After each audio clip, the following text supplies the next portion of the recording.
146 मुल्कों की list world economic forum ने इशू की है, जिसमें जेंडर पैरिटी इंडेक्स, उसमें पाकिस्तान सेकंड लास्ट पे आया है।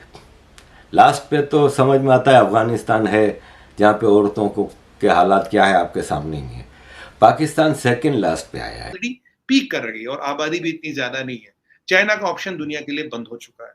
तो where is the next 1 billion coming from? If this question is asked, the answer is definitely India. आने वाले 10 सालों में यूएई के साथ अपना ट्रेड $100 बिलियन का ले जाना, उसमें भी एक पॉजिटिव स्टेप। तो पोलियो के ड्रॉप नहीं पिलाते, पोलियो के ड्रॉप तो तुम्हें पिलाए जाते हैं कि ताकि 5 साल में तुम्हारे यहाँ एक बच्चा हो और उनके 1 साल में 2 बच्चे हो जाए। कमाल हो गया। पाकिस्तान में अंधेर नगरी चौपट राज लगाया हुआ है। मैं आपसे ये गारंटी से कह रहा हूं, ज्यादा देर की बात नहीं है, 1.25 महीने काउंटडाउन शुरू करें पाकिस्तानियों, कैलेंडर पे काटो 66 डेज। अभी तुम्हारी तजलील कर रहे हैं, जिस दिन शुमार हो गए तुम्हें ऐसा गुलाम बनाएंगे कि तुम इनकी दुकानों के सामने ठेला लगा के खड़े हुए होगे। ये फैसल रजा अब्दी आज बता रहे हैं। इंशाल्लाह जो कौम दुनिया की सबसे बेहतरीन देश बनाने के लिए 47 में अलग हुई थी, आज देख लो क्या हश्र और क्या हालत हो गई है ये कौम में। लेकिन आज भी पाकिस्तान में अगर किसी से आप पूछेंगे तो वो इसी बात का जश्न मनाएगा, कम से कम हम अफ़गानिस्तान से तो ऊपर हैं। और उसके अलावा ये हिंदुस्तान के लोग बैठे हैं हर जगह पे, उन्होंने साजिश कर रखी, वरना पाकिस्तान हर मामले में बहुत ही ज़्यादा सक्सेसफुल और बहुत ही ज़्यादा डेवलपमेंट करता हुआ चला जा रहा है, हर दिन के साथ में करता चला जा रहा है। उसके बाद भी आप देखो अफ़गानिस्तान जो है वो भले अभी जो तालिबान की सरकार है वो कई चीज़ें अच्छी नहीं कर रही, लेकिन अशरफ गनी के टाइम पे अफ़गानिस्तान में अच्छे लोग भी थे जो अभी अफ़गानिस्तान से बाहर दुनिया के अलग अलग हिस्सों में रह रहे हैं, वो भी सब लोग थे ज़्यादा। तो अफ़गानिस्तान भी एक हद तक हम देखें तो इनसे कहीं ज़्यादा सही है। वो कुछ किस्मत का फेर ऐसा है जिसकी वजह से वहाँ पहुँच गया, वरना वो भी इनसे भी ऊपर होता। के अलावा पाकिस्तान में जो काम करने की सूरत हाल है ना, जो एम्प्लॉइज़ की, वो दुनिया के बदतरीन लोगों में है। मतलब एक कोई राइट्स नहीं है, कोई कुछ नहीं है, ख़ास तौर पे औरतों के लिए। यहाँ पे एक खातून है मुना खान, ये जर्नलिज़म टीच करती हैं। ये बताती हैं कि पाकिस्तान दुनिया में सबसे ज़्यादा वर्कर अनफ्रेंडली कंट्री है। ना पेड लीव्स होती हैं, ना हेल्थ केयर की सिचुएशन होती है, तनख्वाहों के हाल ख़राब हैं, वर्कर सेफ्टीज़ के हालात ख़राब हैं और वर्कर्स को बुरी तरह यूज़ किया जाता है। लिस्ट आई है वर्ल्ड इकोनॉमिक फोरम की तरफ से, ग्लोबल जेंडर गैप। अब जेंडर गैप है ना, जो औरत और मर्द का, उसको कम करने की कोशिश की जा रही है। अमूमन क्या होता है कि एक सेम फील्ड में एक औरत और एक मर्द काम करते हैं तो मर्द की तनख्वाह हमेशा ज़्यादा होती है। 146 मुल्कों की लिस्ट वर्ल्ड इकोनॉमिक फोरम ने इशू की है, जिसमें जेंडर पैरिटी इंडेक्स, उसमें पाकिस्तान सेकंड लास्ट पे आया है। लास्ट पे तो समझ में आता है अफगानिस्तान है, जहाँ पे औरतों को के हालात क्या है आपके सामने ही है। पाकिस्तान सेकंड लास्ट पे आया है पाकिस्तान में। और इस गैप को पूरा करने के लिए अगर सही कोशिश भी की जाए तो 132 साल लगेंगे, यानी कोई चांस नहीं है इस मुल्क में जेंडर पैरिटी का। और तीसरा स्टेप ये देख रहा हूँ इसमें, देखिए I2U2 आप जानते ही है, 4 बड़े रिलीजनों का अलायंस है। तो इसमें वो हिंदू मुसलमान सिख ईसाई वाली बात, क्रिश्चियन यहूदी पारसी, ये सब नहीं आता। और ये बहुत लोग आपके मीडिया में भी इधर उधर भी सोच रहे थे भाई ये नुपुर शर्मा वाला मसला इतना बढ़ेगा, ये सारा काम रुक जाएगा। देखिए ईरान के फॉरेन मिनिस्टर भी आए, जब मोदी जी यूए गए तो वहाँ की रॉयल फैमिली और जो करंट है प्रेसिडेंट साहब, वो खुद लेने गए, उनकी फैमिली मिली उनसे, ठीक है।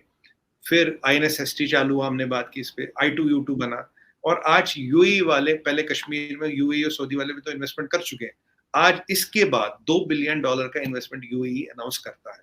आज का दिन वो है जिसके लिए इमरान खान ने ये कहा कि बल्ले पे ठप्पा लगाएं और जन्नत में आला मुकाम पाएं, जैसा कि हम आपको पहले कह चुके हैं। तो आज के दिन जन्नत के लिए ठप्पे लग रहे होंगे, जन्नत के लिए और हूरों के लिए ठप्पे लग रहे होंगे। लेकिन दूसरी तरफ PMLN की तरफ से ये कहना है कि सरप्राइज़ देंगे, एक बड़ा सरप्राइज़ देंगे हम इमरान खान को, यानी ये कि वो विक्ट्री की बात कर रहे हैं और ऐसे ऐसे टैक्टिक्स खेले जा रहे हैं आज के दिन। और साथ में जो ट्रेंड है, अब मेरे पढ़ने में गलती हो रही है तो प्लीज़ मुझे माफ़ कीजिएगा, मुल्क जलाओ बल्ला बचाओ, ये जलाओ की जगह कुछ और है क्या, चलाओ है या क्या है, मुझे तो यही लग रहा है। तो भाई ये तो बस अब क्या कहें इसके ऊपर। मैंने आपको पहले ही कहा ऐसी ऐसी हरकतें हो रही हैं कि वो बताने वाली नहीं है। गई है और उसमें ब्रिटिश अखबार जैसे इंडिया में मुसलमानों की अपीजमेंट होती है कि एक हिंदू कोई क्राइम करेगा तो उसका बाकायदा हेडलाइंस में नाम रामलाल ने, तो यहाँ भी ये ऐसा होता है कि अखबार उसको लिखता है कि Asian man are running grooming gang. तो अब यहाँ पे रहने वाले हिंदू उस पर मुसलसल एतराज़ करने लगे हैं कि भाई साहब एशिया इतना बड़ा है, जो कर रहा है उसका नाम लो ना भाई। पाकिस्तानी पंजाबी कर रहे हैं। पूछो पख्तून कहां से आएंगे, इसने अफगानियों को पख्तून बना दिया, यही तो काम कर रहे हैं ये। वहां से मार मार के निकाल रहे हैं इनको, पंजाब से, और केपीके से इमरान खान निकाल रहा है, और कराची जो है सॉफ्ट हेवन और बलूचिस्तान बना हुआ, ये दो सूबे बने हुए, इन्हीं में अक्सरियत आएगी। ये अब एहसन इकबाल ने कहा है कि कराची में पख्तून अक्सरियत में आएंगे, तो मैं क्या गलत कह रहा हूं? ये पख्तून थोड़ी है। आए मैं लेके चलता हूं अपने पठानों के पास, मैंने उनकी खिदमत की है, आओ मैं बताऊं मैंने क्या खिदमत की है, पूरा हक दिया है उनको। उन्होंने मेरे साथ ऐसे काम किया है जैसे बाजू काम करते हैं किसी जिस्म के साथ, तो उनके लिए तो हमारी जान भी कुर्बान है। हम तो ये सारी मार्केटें खाली करा के वापस पख्तूनों को देंगे। जहां से पोलियो के ड्रॉप नहीं पिलाते, पोलियो के ड्रॉप तो तुम्हें पिलाए जाते हैं कि ताकि 5 साल में तुम्हारे यहाँ एक बच्चा हो और उनके 1 साल में 2 बच्चे हो जाए। कमाल हो गया। पाकिस्तान में अंधेर नगरी चौपट राज लगाया हुआ है। मैं आपसे ये गारंटी से कह रहा हूं, ज्यादा देर की बात नहीं है, 1.25 महीने काउंटडाउन शुरू करें पाकिस्तानियों, कैलेंडर पे काटो 66 डेज। अभी तुम्हारी तजलील कर रहे हैं, जिस दिन शुमार हो गए तुम्हें ऐसा गुलाम बनाएंगे कि तुम इनकी दुकानों के सामने ठेला लगा के खड़े हुए होगे। ये फैसल रजा अब्दी आज बता रहे हैं इंशाल्लाह। ये अब फलस्तीन में जब आवाम चीखती है तो आगे से सारी कौमें कहती है चीख क्यों रहे हो, तुमने ही तो बेची थी। यही सिंध और बलूचिस्तान की आवाम का अमल है, इनको यही कहेगी पूरी दुनिया के, तुमने ही तो बेची है, क्यों चीख रहे हो? तुमने ही तो शनाख्ती कार्ड बनाए, क्यों चीख रहे हो? तुमने ही तो पाकिस्तानी बनाया, क्यों चीख रहे हो? तो कराची में गंदगी तेजी से बढ़ी। इस सारे ईद के कुर्बानी के जो जानवरों के जो सारे हिसाब किताब थे, ऊपर से बारिश ने तबाही मचाई। अब आप ये देखें कि ये बारिश का पानी खड़ा है, आपको इस पानी में कितना कचरा नज़र आ रहा है। ये क्या साबित करता है? इसमें लोग कहते हैं कि आम आदमी कचरा फेंकता है। आम आदमी को कचरा फेंकने की जब सहूलत नहीं होगी तो वह जगह जगह कचरे फेंकेगा ना भाई। वह हमारे घर के बाहर आता है हफ्ते में लंदन में कचरा उठाने वाला, बाकायदा सिस्टम में 4 अलग अलग किस्म के डब्बे हैं। एक में प्लास्टिक जाएगा, एक में हार्ड प्लास्टिक जाएगा, एक में खाने पीने का कचरा जाएगा, एक में गत्ते जाएंगे, एक में कांच की बोतलें जाएंगी, अलग अलग डब्बे हैं। हम हर वीक एक दिन बंधा हुआ है, बाहर रख देते हैं वो डब्बे, कचरे की गाड़ी आती है उठा के ले जाती है। कराची में ये सिस्टम नहीं है। कराची में तो ये है कि कचरा कुंडी बनी हुई है, वहाँ जाके फेंको। ये क्या करते थे, जमशेद टाउन से निकलते थे, मलीर नदी है, नदी में फेंक के आ जाते थे ट्रक, पेट्रोल बचाते थे। और पेट्रोल पंप वालों से इनकी सेटिंग थी, कोई सिस्टम नहीं है। दुनिया भर में कितने सारे आप देखो देश हैं, और कई सारे तो ऐसे देश हैं जो अकेले के दम पर उनके पास में इतने नेचुरल रिसोर्सेज भी नहीं हैं और बाकी रिसोर्सेज भी इतने नहीं हैं कि वो अपने आप को भर पे अपने देश को वो सर्वाइव कर ले जाएं। वो उनकी जो डिपेंडेंसी है वो अगल बगल वाले देशों पे है। लैंड लॉक कंट्रीज़ में तो और ज़्यादा समस्या बढ़ जाती है। कितने ही सारे आप देख लो अपने ही अगल बगल हमारे सारे कितने ऐसे लैंड लॉक कंट्रीज़ हैं जिनकी बहुत समस्या है। भाई लैंड लॉक होना अपने आप में एक श्राप से कम नहीं होता किसी देश के लिए। उसके बावजूद भी वो देश अच्छा खासा बढ़ रहे हैं, वो देश पाकिस्तान से बहुत ऊपर आते हैं, क्योंकि इसके पास में जो वाकई ये हकीकत है, अगर ये हिस्सा हिंदुस्तान में होता विदाउट पॉपुलेशन, अगर ईमानदारी से बात करी जाए विदाउट पॉपुलेशन ये हिस्सा हिंदुस्तान में होता तो ये बहुत अच्छा एरिया माना जाता है हिंदुस्तान का, या सबसे ज़्यादा डेवलप्ड अलग अलग मायनों में, एग्रीकल्चर के मायने में, इस मायने में, मतलब कई सारी ऐसी चीज़ें हैं जिस मायने में ये माना जा सकता था। अगर पूरा पाकिस्तान भी छोड़ दो, अगर पूरा कश्मीर भी हिंदुस्तान के पास में होता तो वो टूरिज़्म के लिए बहुत ज़बरदस्त जगह बन सकती थी। लेकिन वही इस कौम की सोच है, ना जिएंगे ना दूसरे को जीने देंगे। वो इसी कौम पे चल रही है कि ठीक है हम नहीं तो ठीक है हम किसी को भी नहीं करने देंगे, और इनको सत्ता दे दो ठीक, तो फिर ये अपने आप को भी कंगालों के बैठ जाएंगे। जब तक ये सत्ता से दूर रहेंगे तब तक ही बात करेंगे देखो हमको भी बढ़ने दे रहे, देखो हम ऐसा साजिश हमारे खिलाफ, ये हमारे खिलाफ वो, हमको दुनिया ने दबा रखा है। और उसके बाद भी 70 सालों में इस कौम की सोच क्या रही है?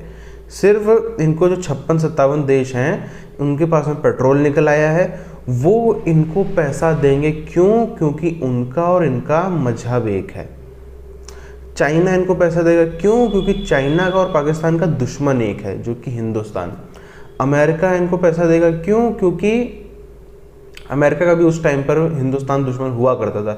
सिर्फ अगर हिंदुस्तान के ही दम पे इन्होंने इतने साल तक कमाई है, हिंदुस्तान के ही दम पे इतने साल तक खाया है, अब इनके साथ में वही हो गई ना कि अपनी परछाई भी इनकी पहचान मानने से इनकार कर रही है। अब इनके देश में इतना वो चल रहा है इस समय, कोई ऐसा राज्य नहीं है पंजाब के अंदर से, बाकी 3 राज्यों को तो आप छोड़ ही दो, पंजाब के अंदर से भी बराबर आवाज़ें ऐसी उठ रही हैं कि अलग हमको होना। हमको पंजाबियों में भी काफ़ी सारा, जो देखो साउथर्न पंजाब है वहाँ पर भी वो हिस्सा भी महसूस करता है कि नहीं, हमारे साथ में जो है वो अन्याय किया जा रहा है। बाकी सिंध, बलूचिस्तान और KP के हो चाहे PO के हो, ये सब में तो था ही, अब इधर से भी आवाज़ें ऐसी उठने लग गई। तो पाकिस्तानी फ़ौज की हालत आप सब जानते हैं, दिन पर दिन कमज़ोर होती जा रही है। अब सिर्फ एक जो बड़े किसी इवेंट की उम्मीद है वो है 19 तारीख को, जब इमरान खान 20 सीटों पर हारेगा। उसके बाद अगर इमरान खान फूकी हुई कारतूस नहीं अपने बातों पर कायम रहता है तो फिर ज़रूर हमें कुछ ना कुछ बड़ा हंगामा देखने को मिल सकता है।